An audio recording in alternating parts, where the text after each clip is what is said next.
E aí, galerinha, vamos para o nosso último capítulo do trimestre, encerrando o nosso trimestre, encerrando o nosso ano de 2020, capítulo 12, tá? Vamos falar da mecânica dos fluidos, gente, reta final, última avaliação, bora, que estamos chegando no fim. Vamos falar então de mecânica dos fluidos, conhecida também por hidrostática, que estuda o quê? As pressões, tá? As pressões mecânica, hidrostática, que seria nos líquidos, atmosférica e o empuxo também. Então a gente vai falar um pouquinho de cada coisa. Hoje nós vamos começar falando, né, sobre pressão mecânica, atmosférica e hidrostática. Muito bem. Primeiro, antes de tudo, antes de começar falando de pressão, a gente precisa retomar alguns conceitos de densidade, que vocês provavelmente vão me dizer, Sora, densidade é massa sobre o volume, a gente já sabe. Então tá, se vocês sabem, então eu quero perguntar uma coisa para vocês. Por que um prego a gente coloca na água e ele afunda, tá? Pode ser em qualquer água, pode ser numa piscina, numa bacia, num balde, no mar. E por que o navio não afunda? Por que o prego afunda e por que o navio não afunda? Se o navio é feito de ferro, tem várias estruturas de ferro, e se o navio é muito maior do que o prego. Então, gente, agora é a hora da gente entender um pouquinho a respeito disso, tá? Por quê? Porque densidade é uma coisa e massa específica é outra, embora a gente utilize as mesmas grandezas para determinar o que é densidade, né? Qual é o valor da densidade, qual é o valor da massa específica. A gente utiliza as mesmas grandezas, que é a massa e o volume. Porém, são coisas diferentes. A densidade aplicada num corpo, ela é vista por esse todo, pelo corpo no total, inclusive os espaços vazios. Agora, a massa específica, ela é analisada naquele elemento, tá? Aquela substância que a gente está analisando, a substância pura e homogênea. Então, uma coisa que fica bem fácil para vocês entenderem é a questão de um objeto oco e um objeto maciço. Então, um objeto oco, quando eu considero a densidade desse objeto, imagine uma esfera, tá? Uma esfera oca. Quando eu analiso a densidade dessa esfera, eu estou analisando a densidade do material total, de todo o espaço. Então, seria toda a massa pelo seu volume. Agora, se eu estou analisando só a massa específica desse material, eu não vou analisar os espaços vazios, tá?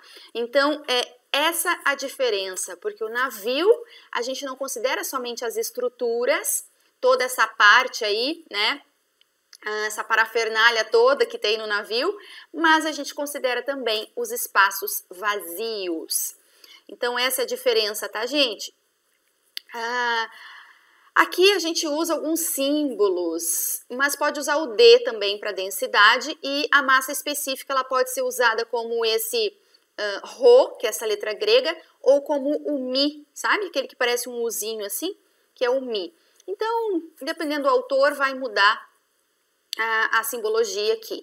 Mas é massa pelo volume. Então, lembrando que esse Rho ou o D de densidade ou o Mi de massa específica é dada por massa dividido pelo volume. A massa do corpo ou do fluido é dada em quilogramas e o volume é dado em metro cúbico. Isso é sistema internacional, tá, gente?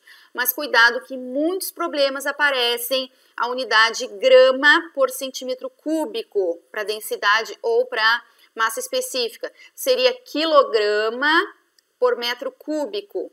E muitas vezes aparece dessa forma e a gente tem que aprender a transformar. Então, se eu quero transformar 1 grama por centímetros cúbicos em quilogramas por metro cúbico, eu devo multiplicar por 1000 ou por 10 na terceira, tá? Agora, se eu quero transformar de quilogramas metro cúbico para gramas centímetros cúbicos, eu tenho que dividir por 1000, ou seja, multiplica por 10 na menos 3. É só uma maneira de converter, fazer essa conversão mais rapidamente, tá? Ó, então aqui tem a conversão, ó, de 1 quilo metro cúbico, tá mostrando por quê? Porque 1 quilo é 1000 gramas, metro cúbico seria 10 na sexta centímetros cúbico, isso aqui é 10 na menos 3, então seria dividir por 1000. Aqui tem uma tabela com alguns materiais que tem sua massa específica, ó. Alumínio, ferro, tá? Só para exemplificar a massa específica de cada substância. Lembrando, substância pura. Inclusive no material de vocês tem, bem no comecinho ali, fala sobre a questão das medalhas olímpicas e aí saber se essa medalha, para descobrir, né, se essa medalha realmente é de ouro puro ou não através da sua densidade, tá? Dá uma olhada lá, que é bem interessante. Bom, vamos falar de pressão então, pressão mecânica. Gente, pressão, o que é pressão, tá? O conceito de pressão. É a razão entre a força aplicada e a área da aplicação da mesma, ou seja, a área que ela está sendo aplicada essa força. Então, eu estou aplicando uma força numa determinada área, isso é pressão. Isso é pressão, tá? Se existe uma força, essa força é dada em newtons, ela é diretamente proporcional à pressão e a área é inversamente proporcional, tá, à pressão. Então, é essa a razão aqui. Força é dada em newtons, área é dada em metro quadrado, então a unidade de medida da pressão é newton por metro quadrado. Essa unidade de newton por metro quadrado, né, que é força sobre área, ela ganhou um nome especial que é chamado de Pascal. A abreviação é 1P e 1A, tá? Então, 1 Pascal significa 1 newton por metro quadrado. E aí existem outras unidades de medidas bastante utilizadas, gente, tá? Algumas delas estão aqui, que seria o ATM e o milímetro de mercúrio. Um ATM, gente, tá? Uma atmosfera é igual a 1,01 vezes 10 na quinta, ou aproximadamente 10 na quinta Pascal, tá? Então, quando eu estou falando de um ATM, eu estou falando de 10 na quinta Pascal. Só para saber converter depois, são unidades que a gente vai usar. E um ATM também representa os 700 milímetros de mercúrio. Na verdade, esse experimento aqui, do milímetro de mercúrio, foi feito por um matemático aí, amigo de vocês. Um amigo de vocês lá do primeiro trimestre. Quem é que não lembra dele? Quem é que não vai lembrar se eu disser assim, ó? Quando o tempo não é dado, Torricelli é usado. Quem é que lembra disso? Então, foi ele mesmo, tá? Torricelli que fez um experimento. Então, gente, olha o que o Torricelli fez. A ideia que ele teve. Ele pegou um tubo, tá? Um tubo desse tipo, tubo de ensaio, assim, de laboratório. Ele encheu esse tubo com mercúrio, tá? Por ser um dos elementos aí mais densos que tem. Para vocês terem uma ideia, a água, a densidade, né? A massa específica da água é 1 grama por centímetro cúbico. Do mercúrio é em torno de 13,6 gramas por centímetros cúbicos. É mais denso do que o leite, é mais denso do que o cobre. Enfim, ele encheu esse tubo, né? Colocou aqui, ó, o dedo, tapou. Aí ele pegou uma outra vasilha aqui com o mesmo mercúrio. E aí emborcou, né? Virou esse tubo. De forma com que, quando chegou ali embaixo, ó, o mercúrio ficou em contato com o próprio mercúrio, né? Ele levou esse tubo até lá embaixo sem abrir, daí quando chegou lá embaixo, né, destampou. E aí ele começou a verificar o que acontecia com a pressão, porque essa pressão aqui de fora, ó, é a pressão do ar, né? A pressão atmosférica, ó. Aí tá aqui, ó. Aí ele comparou o que aconteceu com esse mercúrio aqui, ó, quando ele virou esse tubo, qual foi a altura, olha aqui, a altura com que esse mercúrio ficou dentro do tubo, ou seja, escoou um pouquinho, né? Aí aqui ficou o vácuo, ó, sem nada, ou seja, sem pressão nenhuma. E aí ele observou que esta pressão aqui, ó, dessa altura de mercúrio aqui, essa quantidade de mercúrio aqui, é proporcional a 1 atmosfera, que foi onde ele fez o experimento, tá? Na medida de 1 atm, né? Ao nível do mar. Então, essa foi a conclusão, gente. 75 centímetros é o mesmo que 760 milímetros, que é o que a gente usa aqui, ó. 760 milímetros de mercúrio para representar 1 atm, ou para representar também 10 na quinta Pascal, certo? Vamos entender um pouquinho como funciona essa pressão hidrostática. Gente, pressão hidrostática, ou seja, a pressão dentro dos líquidos. Quando a gente fala fluido, a gente está falando de líquidos e gases, tá? Aqui na pressão hidrostática, a gente vai analisar a pressão dentro do líquido. Então, olha só. Essa pressão, pH é de pressão hidrostática, tá, gente? Essa pressão aqui, ó, desse pontinho, essa bolinha vermelha, ela vai depender de 3 coisas. Ela vai depender da massa específica desse fluido, ou seja, desse líquido que ela está inserida. Ela vai depender da aceleração da gravidade e ela vai depender também da profundidade que ela está, ó, inserida nesse líquido aqui, nesse fluido. Então, por isso que esta pressão, ela depende do μ, que é a massa específica, da gravidade e do H, que é a altura, tá? Gente, mas cuidado, tá? A pressão, ela não depende do volume do líquido. Veja que aqui eu tenho vários recipientes diferentes, ó, uns dos outros, com volumes diferentes. Mas todos eles, se nós for analisar, desde que esse objeto esteja no mesmo nível, tá? No mesmo nível e do mesmo líquido, ou seja, que tenha a mesma massa específica, a pressão vai ser a mesma, tá? A pressão vai ser a mesma para todos. Então, depende da profundidade, depende sim da massa específica desse fluido. Agora, do volume não, tá? Não depende do volume. Quem depende do volume é a densidade, tá? A massa específica. Agora, pressão total ou absoluta é aquela pressão que a gente tem que analisar as duas partes. A parte da pressão de dentro do líquido, tá? Que é a pressão hidrostática, mais a pressão de fora. Imagina um recipiente aberto aqui, ó, recebendo uma pressão atmosférica. Aí a gente chama isso de pressão total ou pressão absoluta, que seria a soma dessas duas pressões, tá? Aí seria a soma da pressão hidrostática mais a pressão atmosférica. Nada além disso, tá? Vamos conhecer o teorema de Stevin.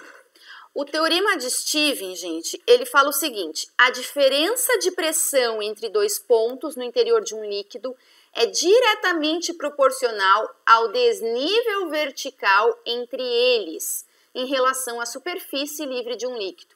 O que isso significa, gente? Traduzindo, significa que o seguinte, ó, a pressão vai variar de acordo com a altura que esse objeto se encontra. Só isso. Então, a variação da pressão depende da variação da altura, entendeu? Então, esse aqui, ó, ele tá mais embaixo, ele tem uma altura maior, ó, o nível dele tá maior, né? Do que esse aqui. Esse aqui tá mais próximo, ó. Então, a altura dele tá menor, ó. Tá vendo? Esse aqui tem uma pressão maior do que esse aqui, porque a distância dele está mais longe. Então, esta diferença de pressão, essa variação de pressão, na verdade, vai depender da variação da altura. Só isso. Porque a gente sabe que pontos no mesmo nível sofrem a mesma pressão. Gente, esse é o teorema de Stevin. Na verdade, a formulazinha é a mesma, só a única coisa que muda é o delta, porque delta significa variação, tá? Vamos falar sobre os vasos comunicantes. Quem é que já viu em experimentos de laboratório algo do tipo assim? Ó. Isso aqui são chamados vasos comunicantes, porque eles se comunicam, né? Ó, tem um caminho que se comunica uns com os outros. Então, gente, se vocês fizerem uma experiência de colocar um líquido aqui, ele vai ficar na mesma altura. Ó, por que que isso acontece? Por que que eles conseguem ficar na mesma altura se eles têm formatos diferentes, volumes diferentes? Por que que eles ficam na mesma altura? Porque, na verdade, gente, isso aqui depende do quê? A pressão, né, deles só vai depender do quê? Da altura, da gravidade e da densidade, né, da massa específica desse líquido. Como a gente está falando do mesmo líquido aqui, ó, ele vai se distribuir na mesma altura. Olha o que acontece aqui do lado, ó, com líquidos diferentes, chamados de líquidos immiscíveis, líquidos que não se misturam, assim, como se fosse água e óleo. E aí a gente vai encher, né, esse tubo com esses líquidos. Veja que aqui, ó, no ponto A e no ponto B, esse ponto A e ponto B, eles estão numa reta horizontal aqui, ó, tá? Ou seja, eles têm a mesma pressão. Então, eles estão uma distância aqui, né, do fundo a mesma distância, ó, vertical. Então, eles têm a mesma pressão. A pressão, né, acima deles aqui é a mesma. Bom, se a pressão é a mesma, o que que a gente tem que considerar? Essa alturinha aqui, ó, desse líquido, a pressão que isso aqui faz nesse ponto tem que ser a mesma pressão do que esse líquido faz nesse ponto. Então, a pressão tem que ser igual. Para isso, essa altura aqui, tá? Vezes a massa específica desse líquido tem que ser igual a essa altura vezes a massa específica desse líquido. Ou seja, quanto maior a altura, menor a densidade aqui. Tá? Quanto menor a altura, maior a densidade. Então, a gente chega à conclusão de que, claro, um líquido menos denso vai ocupar mais espaço, vai ter uma altura maior, né? Então, essa altura aqui é maior devido a esse líquido que é menos denso. Essa altura é menor devido a esse líquido que é mais denso. Tá, gente? Então, mais ou menos para vocês terem uma ideia dos vasos comunicantes. Ok? Vamos fazer um exercício?